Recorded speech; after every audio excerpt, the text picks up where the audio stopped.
Doctor Baba Saheb Ambedkar open university.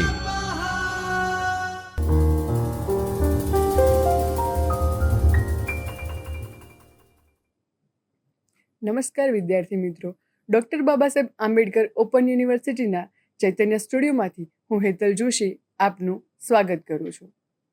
મિત્રો, આજે આપણે MGT 208 ભારતીય અને વિશ્વ સાહિત્ય બ્લોક 2 એકમ 1 ગણદેવતા નવલકથા જેનો અભ્યાસ કરીશું।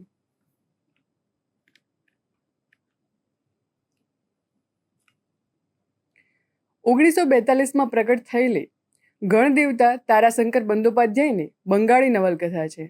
રવિન્દ્રનાથ ટાગોર અને શરદચંદ્ર ચટ્ટોપાધ્યાય પછી બંગાળી કથા સાહિત્યમાં તારાશંકર બંદોપાધ્યાય મહત્વનું નામ છે।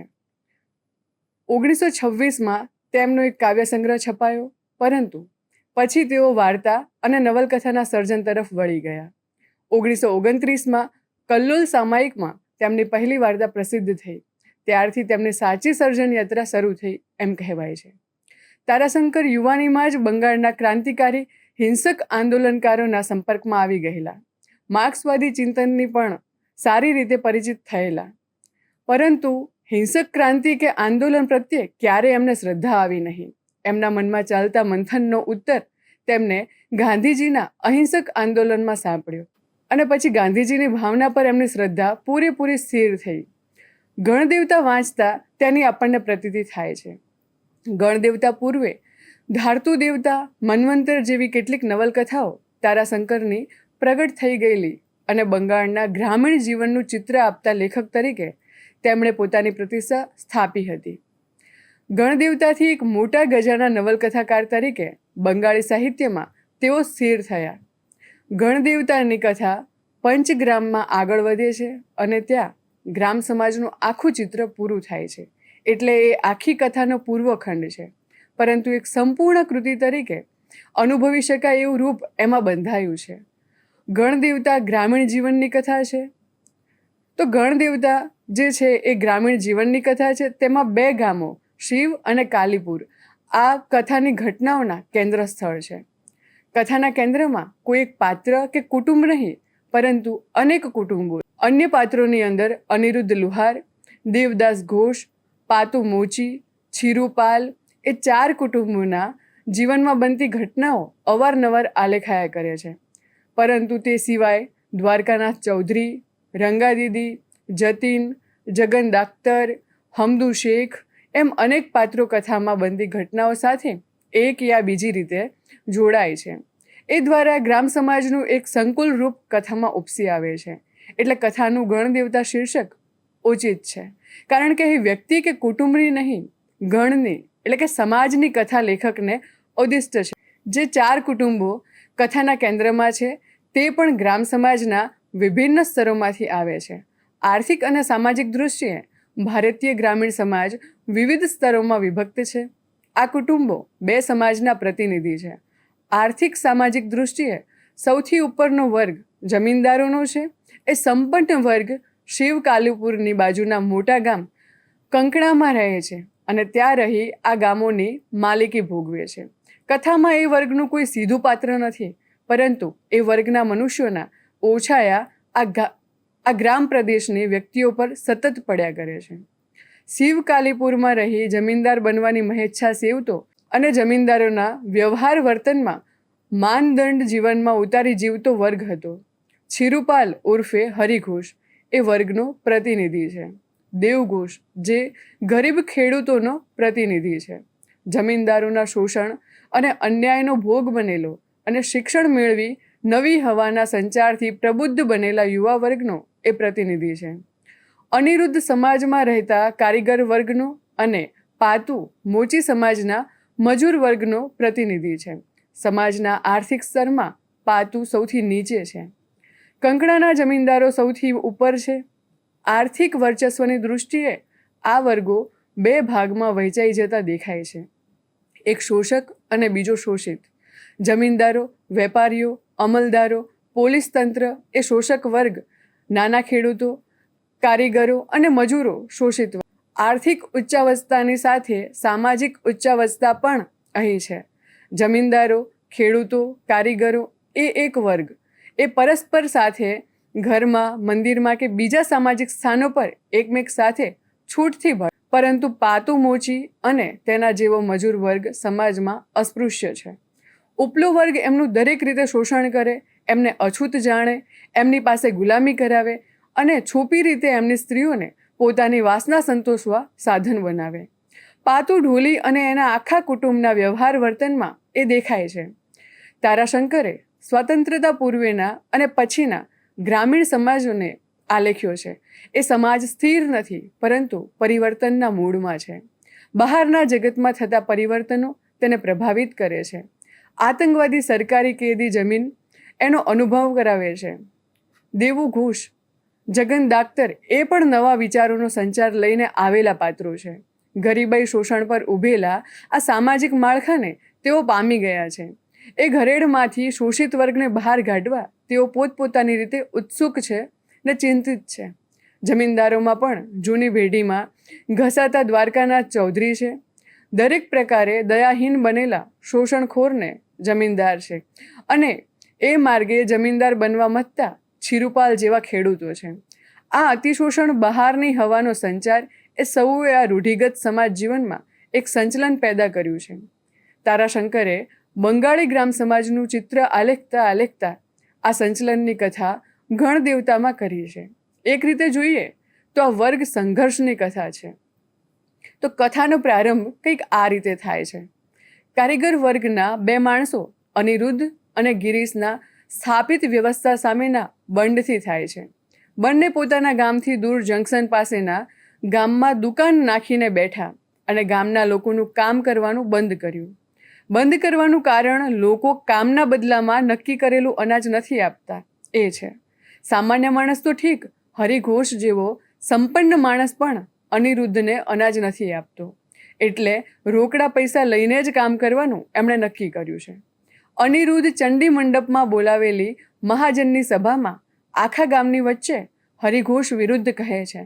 હરિઘોષે ઉધાર આપેલી રકમ વ્યાજ સહિત ચૂકતે કરે છે. અનિરુદ્ધનું આ વર્તન ગ્રામ સમાજમાં સ્થિર જળમાં તરંગો જગાડે છે.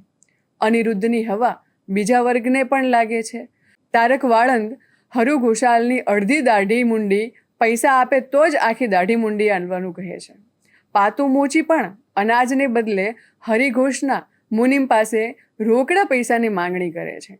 એટલે સમાજનો શોષક વર્ગ માથું ઉચકનાર આ શોષિત વર્ગને કચડી નાખવા તત્પર બન્યો છે. કારણ કે આ રીતે શોષિત વર્ગ માથું ઉચકે તો આખી વર્ષો જૂની વ્યવસ્થા તૂટી પડે. શોષિતને આર્થિક રીતે બેહાલ કરી મૂકવો એ જમીનદારોનો માર્ગ હરિઘોષ અપનાવે છે. અનિરુદ્ધના ખેતરનો ઊભો પાક કપાવી નાખે છે. હરિજનવાસમાં ઝૂંપડા સળગાવી મૂકે છે. પોલીસ તંત્રને એણે સાધેલું છે એટલે એની વિરુદ્ધ ફરિયાદ કરવાની કે સાથી બનવાની કોઈ હિંમત નથી ધરાવતું. મજૂર વર્ગને તો એટલો ભયભીત વર્ષોથી બનાવી મૂક્યો છે કે ગામની બહાર કોઈ ઉપરના સરકારી તંત્ર પાસે જવાનો એ ભાગ્યે જ વિચાર કરે. સરકારી તંત્રનો વ્યવહાર પણ એમણે આવો અનુભવ્યો છે કે ત્યાંથી ન્યાય મળવાનો વિશ્વાસ કોઈને નથી. એટલે પદ્મ અનિરુદ્ધને પોલીસમાં ફરિયાદ કરતા રોકે છે. જગન દાક્તર પણ સરકારમાં અરજી કરવા ગમે તેટલો બધાને ઉત્તેજે છે, પણ તેમાં નિષ્ફળ જાય છે. દેવઘોષ પણ અનિરુદ્ધના વર્તનનો સમર્થક નથી. અનિરુદ્ધે ગામ લોકોનું કામ કરી આપવું જોઈએ એમ એ પણ માને છે, પરંતુ હરિઘોષ જેવો હિંસક માર્ગ એને પસંદ નથી. એ અહિંસક માર્ગનો હિમાયતી છે. એટલે એ અને જગન દાક્તર ગામ લોકોની સાથે અનિરુદ્ધનો સામાજિક બહિષ્કાર કરે છે. વાર તહેવારે ચંડી મંડપમાં દર્શન કરવાની કે પૂજા કરવાની એ અનિરુદ્ધ પત્ની પદ્મને મનાઈ કરે છે. હરિઘોષ પોતાની વિરુદ્ધ અવાજ ઉઠાવનારને પાયમાલ કરે છે, પરંતુ પાછો એ જ સામેથી પાયમાલ અને લાચાર મજૂરોને ઝૂંપડા બાંધવા સામાન આપે છે, ખાવા માટે ચોખા આપે છે. હરિઘોષની આ બેવડી નીતિ પાયમાલ કરવાની ને પછી જીતી લેવાની, તેની પાછળ મજૂર વર્ગને અંકુશમાં રાખવાની અને છતાં સાવ પોતાના દુશ્મન ન બનાવવાની ચાલ છે. આખરે કોઈ પણ કામ માટે મદદ આ મજૂરોની જ લેવાની છે એ જાણે છે. એ સિવાય ગામનું ભલું કરવાની ઈચ્છા પણ એને છે. ચંડી મંડપ એ સંભળાવે છે, નવો કૂવો ગળાવે છે, પણ એ બધાની પાછળ લોકોનો આદર મેળવવાનો, લોકોને પોતાના અંકુશમાં રાખવાનો સ્વાર્થ છે. લોકો એને માન આપે છે, પરંતુ એની પાછળ ભય છે, અંદરનો આદર નથી. હરિઘોષ એ જાણે છે કે લોકો પોતાના કરતાં દેવઘોષને વધારે ચાહે છે, આદર આપે છે. દેવઘોષ પાસે પૈસા નથી, છતાં લોકો તેને વધારે આદર આપે છે. એ હરિઘોષને ક્યારેય સમજાતું નથી, પણ દેવને મળતા માનને એ સહન નથી કરી શકતો. સમગ્ર નવલકથામાં એ દેવુની ઈર્ષ્યા કરતો દેખાય છે. દેવઘોષ તારાશંકરના મનમાં પડેલા ગાંધી આદર્શોની પ્રતિમૂર્તિ છે. તે ગામની નાનકડી શાળાનો એક શિક્ષક છે. ખેતી નથી, કુટુંબનું ગુજરાન ચલાવી શકે એથી વધારે સંપન્ન નથી, પરંતુ તેનું આખું માનસ પોતે કેમ સંપન્ન બનવું એ દિશામાં નથી વિચારતું. આર્થિક સ્થિતિને લીધે ઝાઝું ભણી શક્યો નથી, ભલે વિચારે છે ઘણું. સમાજ વ્યવસ્થામાં વ્યાપેલા શોષણને સમજી ગયેલો, જમીનદારોના અન્યાય અને શોષણનો પોતે પણ ભોગ કેટલેક અંશે બન્યું છે. એટલે આખી સમાજ વ્યવસ્થામાં કેમ પરિવર્તન લાવી શકાય એના વિચાર એના મનમાં સતત ચાલ્યા કરે છે. એ ભાવનાશીલ છે, પણ સમજદાર છે, વાસ્તવિકતાને ઓળખે છે. આ વ્યવસ્થામાં સ્થાપિત વર્ગની શોષિતો પર એટલી મજબૂત પકડ છે કે એને તોડવી કે હળવી કરવી એ કઠિન છે. એને ખબર છે, અન્યાય વિરુદ્ધ સરકારને ફરિયાદ કરવાથી કંઈ મળે તેમ નથી, એ જાણે છે.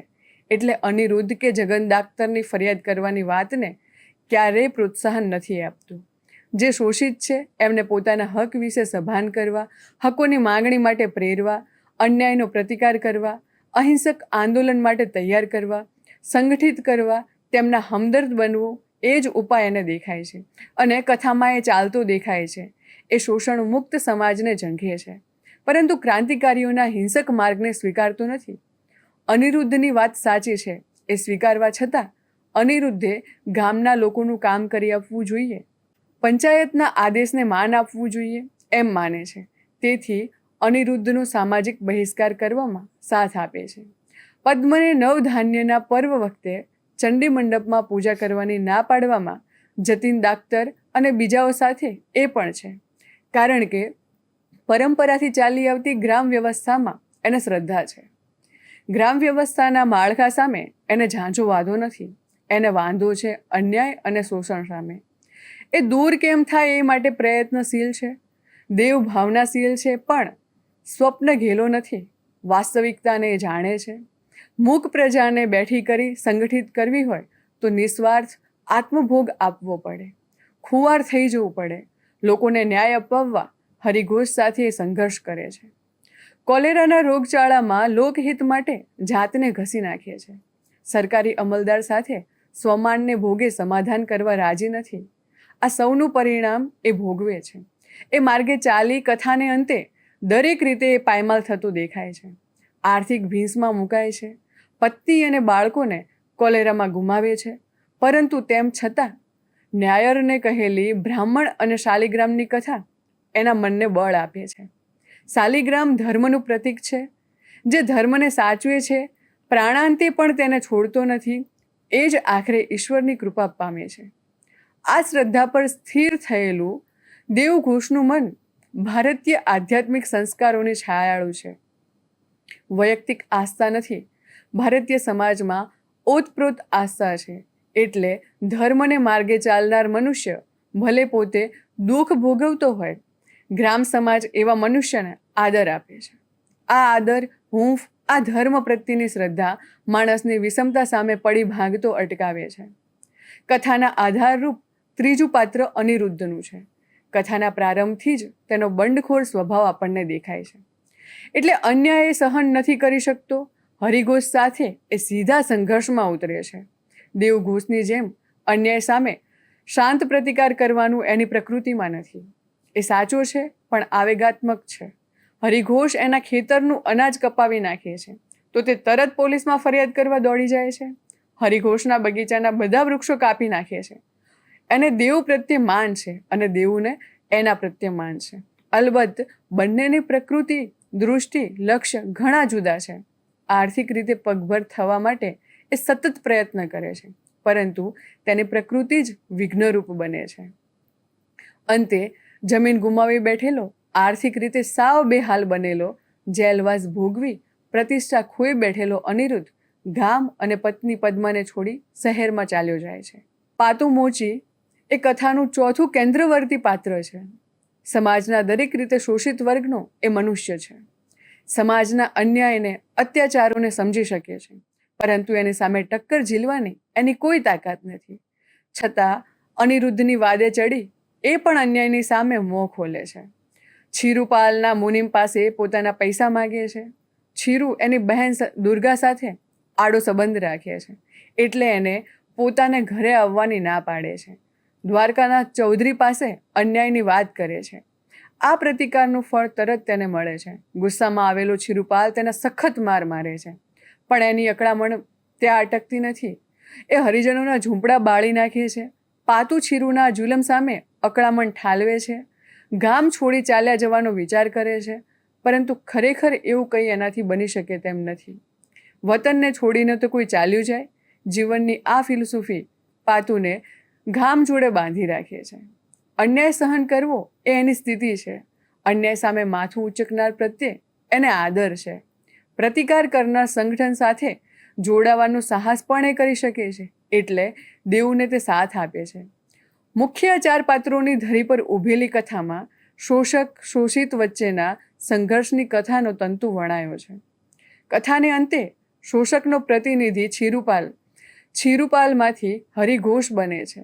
નાના ખેડૂતમાંથી જમીનદાર બને છે, વધારે સંપન્ન બને છે, જ્યારે એનો પ્રતિકાર કરતા દેવું, અનિરુદ્ધ અને પાતુ વધારે પાયમાલ બને છે. અસત્યનો વિજય એ જીવનની કટુ વાસ્તવિકતા છે. ગણદેવતાનો અંત એ વાસ્તવિકતાને વ્યક્ત કરે છે, પરંતુ સ્થૂળ જીવનની વાસ્તવિકતા ભલે હોય, સૂક્ષ્મ જીવન સાથે સંબંધ રાખનારા સમાજનો એક નાનકડો પણ સમાજમાં વધારે પ્રતિષ્ઠિત વર્ગ પરાજિતાને જોડે છે. ન્યાયરત દેવઘોષની ભાવનાને આદરથી જુએ છે. ગામ લોકો પણ અકિંચન છતાં દેવઘોષને વધારે આદર આપે છે. ભારતીય જનજીવનની આ વિશિષ્ટતા છે, પરંતુ તારાશંકરને માત્ર વર્ગ સંઘર્ષની કથા નથી આલેખવી, ગ્રામ સમાજનું ચિત્ર આપવું છે. એટલે વર્ગ સંઘર્ષ સાથે સંબંધિત ન હોય એવી ઘણી ઘટનાઓ, પાત્રો નવલકથામાં આવે છે. પાતુની માતા અને બહેન દુર્ગા, પદ્મ, છીરુપાલની પત્ની, દેવઘોષની પત્ની બિલુ, રંગાદીદી એવા અનેક પાત્રોની મોટી સૃષ્ટિ કથામાં છે. દરેક ગ્રામ સંસ્કૃતિની વિભિન્ન તાસીરને પ્રકટ કરે છે. ગ્રામ જીવનમાં પરસ્પર વેર ઝેર ગમે તેટલા હોય, વ્યક્તિ પર દુઃખ આવી પડે ત્યારે દરેક દુઃખીને હૂંફ આપવા દોડી જાય છે. આ કુટુંબ ભાવના ભારતીય ગ્રામ સમાજની વિશેષતા છે. નવધાન્યના પર્વ અનિરુદ્ધના ઘરમાં ખાવાનું નથી, તો રંગાદીદી, દુર્ગા બધી ખાવાની સામગ્રી લાવીને અનિરુદ્ધના ઘરમાં મૂકી દે છે. અનિરુદ્ધના ખેતરનું ધાન છીરુપાલ કપાવી નાખે છે, ત્યારે તેની પત્ની છાની રીતે પદ્મને નુકસાનીને પેટે રૂપિયા આપી જાય છે. દેવઘોષને જેલની સજા થાય છે, તો તેના પત્ની બાળકને કોઈ પ્રકારની મુશ્કેલી ન પડે એની આખું ગામ સંભાળ લે છે. ભલે ગરીબ હોય, પણ આ સમાજમાં બિરાદરીની ભાવના છે. વ્યાજે નાણાં ધીરવા એ ગરીબનું શોષણ કરવું એ ગ્રામ વ્યવસ્થામાં વ્યાપક વસ્તુ છે. અનિરુદ્ધ એમાં પાયમાલ થઈ જાય છે, પરંતુ નાણાં વ્યાજે ધીરવા માટે ધીરનાર પાસે વસૂલ કરવાની શક્તિ હોવી જોઈએ. એ શક્તિ ન હોય તો ધીરેલા નાણાં ડૂબી જાય. એટલે રંગાદીદી જેવી વિધવા સ્ત્રી પોતાની નાનકડી મૂડી વ્યાજે ફેરવે ત્યારે ક્યારેક મૂડી ગુમાવી બેસે, તેની નાનકડી 2-4 રૂપિયાની ડૂબેલી મૂડી વસૂલ ન થઈ શકે, ત્યારે રંગાદીદીની ગાળોને હાસ્યથી વધારે કંઈ જ નીપજતું નથી. દુર્ગા, તેની માં, ભાભી એ સૌને ગામના સવર્ણો સાથે આડા સંબંધો છે. આ સંબંધો હોય છે છુપા, પણ જાણતા હોય છે બધા. તેમાં દુર્ગાનું પાત્ર તારાશંકરે વિલક્ષણ રૂપે આલેખ્યું છે. શરીર વેચીને ઉઘાડે છોગ પૈસા કમાતી દુર્ગા એક કલંકિત સ્ત્રી તરીકે ગામમાં પંકાયેલી છે. ગણદેવતામાં વર્ષ દરમિયાન આવતા અનેક વ્રત ઉત્સવોનું વિગતે આલેખન તારાશંકરે કર્યું છે. ગ્રામજીવનની એકવિધતામાં વૈવિધ્ય અને ઉલ્લાસ લાવનાર આ ઉત્સવો ભારતીય ગ્રામ સંસ્કૃતિનું અવિભાજ્ય અંગ છે. એનાથી વ્યક્તિ વચ્ચે આત્મીયતાનો સેતુ બંધાય છે. સતત દર મહિને એક પર્વ એટલે જાણે ભારતીય જીવન, એક પર્વ પ્રિય પ્રજાનું જીવન છે. એટલે ગણદેવતા અનેક બાજુઓથી ગ્રામ જીવનના સ્પર્શથી કથા છે.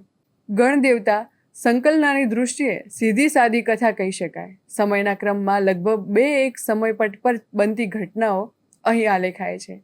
કથારસ આપવો એ તારાશંકરની નેમ નથી. એટલે કથાના પ્રવાહમાં વાચકને ખેંચવો, કથાને વધારે વળ ચડાવવો કે ઉત્કટ બનાવવો, સંઘર્ષનો પારો પહોંચાડવો એવી કોઈ વાર્તા રસ જન્માવનાર પ્રવૃત્તિઓનો લેખકે બિલકુલ આશ્રય નથી લીધો. જનજીવનમાં સહજ આવ્યા કરતી કે બન્યા કરતી ઘટનાઓ તેઓ આલેખે છે. એક ઘટના બીજી ઘટના પર ઘેરી અસર પાડતી હોય, પરસ્પર સાથે જોડાઈ એક પરિસ્થિતિનું નિર્માણ થયું હોય એવો અનુભવ પણ ગણદેવતામાં નથી થતો. ઘટનાઓ બને છે, સ્થિર સમાજ જીવનમાં નાના મોટા તરંગો જગાડે છે અને શમી જાય છે. એક ઘટના બીજી ઘટના એકમેક સાથે જોડાઈ અર્થાત એકમેકને પ્રભાવિત કરતી અંતે કોઈ મોટા આંદોલનનું રૂપ ધારણ કરતી હોય એ પ્રકારની કથા અહીં નથી. અને છતાં નાની મોટી ઘટનાઓ ઓછો વધતો પ્રભાવ વ્યાપક સમાજ જીવન પર છોડતી જાય છે. એવી રીતે સૂક્ષ્મ પરિવર્તનની દિશામાં અને માનવ પ્રવૃત્તિને ગતિશીલ કરે છે. પણ એ સહજ વાસ્તવિકતાનો અનુભવ ગણદેવતામાં થાય છે. એ દૃષ્ટિએ સાચા અર્થમાં સમાજ કથા બની રહે છે. કોઈ એક પાત્ર કે કુટુંબની કથા કેન્દ્રમાં નથી. એટલે પાત્રો સાથે જોડાયેલી ઘટનાઓ આવે છે અને મુખ્ય ગૌણ એવા કોઈ સંબંધની પરસ્પરને પૃષ્ઠ કરતા હોય એવું નથી. વિદ્યાર્થી મિત્રો, આપણે અહીં ગણદેવતા નવલકથા વિશે જયંત ગાડિત લિખિત લેખનો અભ્યાસ કર્યો. આપ સંપૂર્ણ નવલકથા વાંચશો તો આ નવલકથાનું સારી રીતે રસપાન કરી શકશો. આભાર.